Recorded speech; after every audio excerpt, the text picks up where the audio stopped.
Shabbos Daf pay. How much ink does one have to take out from Rosh Hashanah into Rosh Hashanah in order to be over an Eitzah? 2 letters worth. It doesn't matter if it's dry, if it's in a pen or in an inkwell. 2 letters worth. The Gemara remains in a suffix. What happens if you take 1 letter's worth in a pen and 1 letter's worth in an inkwell, or ink in a pen, a different combination? Teiku. Says Rava, we know that when it comes to Eitzah, a person has to lift something up from Rosh Hashanah or Rosh Hashanah and place it down in the second domain.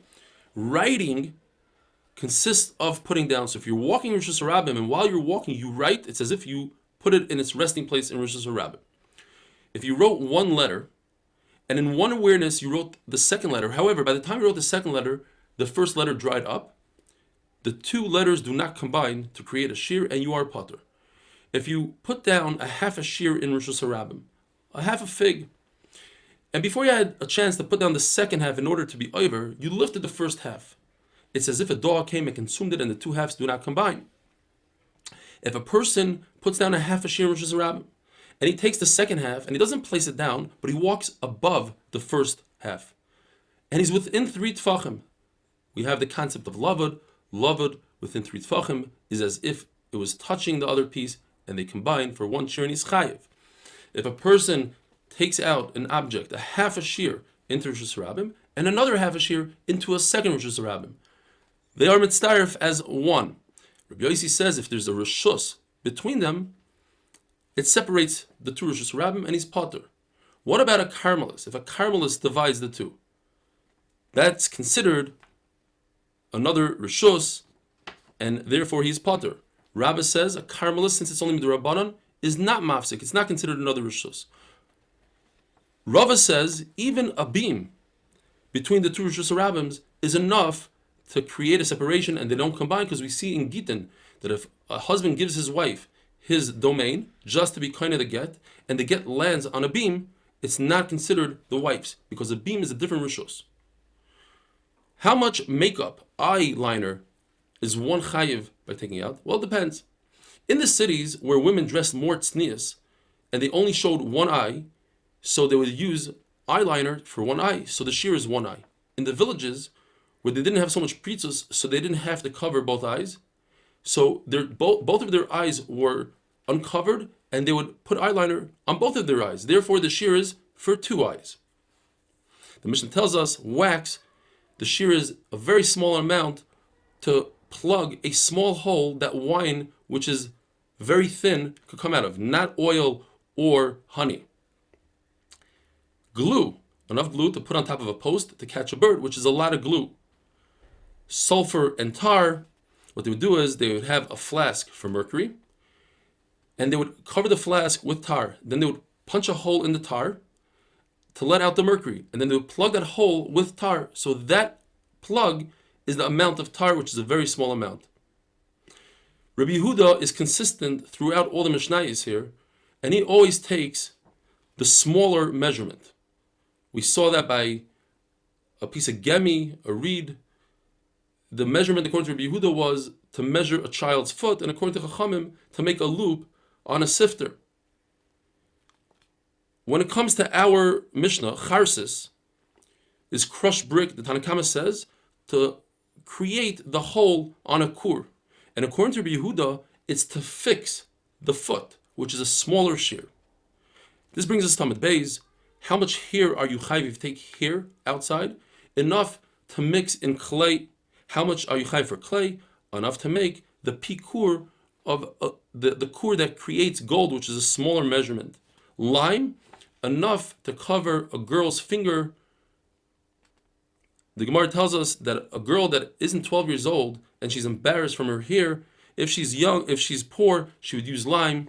If she's wealthy, she would use fine flour. And if she comes from kingdom, from the kings, she's a princess, she would use shemen hamar, like in Megillas Esther, shisha chadashim b'shemen hamar. What shemen hamar? Rav Huna bar Chiya says it's perfumed oil. Rav Yirmiyah says it's olive oil that didn't come to a third yet, didn't grow a third. What does this lime do?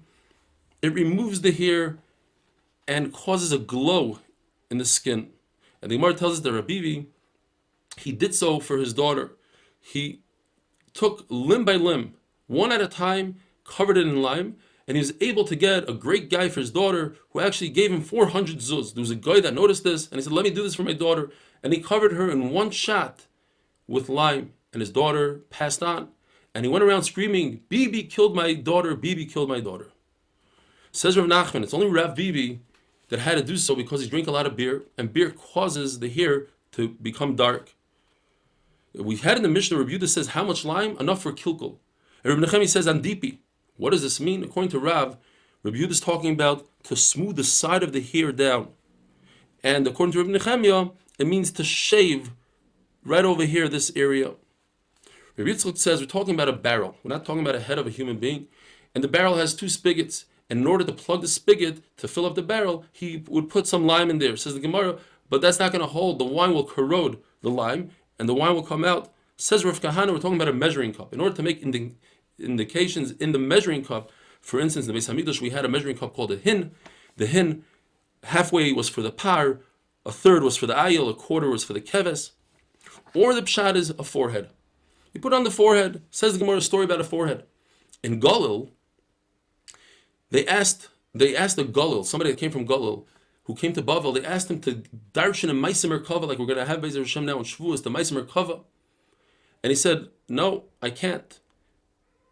Because one pshat is, he said, Reb Nechemiah darshaned in Maisim Merkava, and came a hornet and bit him. According to others, the pshat is, he himself darshaned, and a hornet came and bit him on the forehead. What's very interesting, that Ben Yoyada says, in a time of a magefa, you're supposed to wear a mask, not like we do today, over our mouth and nose, but rather on the forehead. And he brings this Gemara to explain that the forehead is where the Malach HaMavis sees a person's deeds. So if you cover the forehead, he won't have any clue. It says in the Mishnah, how about red clay? Rebbe Akiva says enough to seal a cargo sack on a ship. Chacham say enough to seal a letter, which is much less. Fertilizer and very thin sand, according to Rebbe Akiva, enough to fertilize one cabbage, or another sheet, enough to fertilize a leek. If you have a reed, a piece of reed, what could you do with it? You can make a pen, and it has to come up to the joints in the fingers. Machlekes, the Shaila Gemara Teku, is it the joint that connects to the hand, or it's this joint over here? If the reed is too thick and you can't make a pen out of it, or it's broken enough to use it as fuel to cook the fastest cooking egg, which is a chicken egg, mixed with oil on the stove, the size of a gregaris. Not an egg, but the size of a gregaris. Thick sand, enough to have a trowelful. In other words, sand is good for lime. That goes according to Rabbi Yehuda, that says after the Churban Abayis, you cannot use lime. Or according to Rava, it goes according to everybody. In other words, sand is really bad for lime. And the sand, since you can't use lime, by adding sand in our days, it makes the lime darker, and therefore you could use it. Have a wonderful day.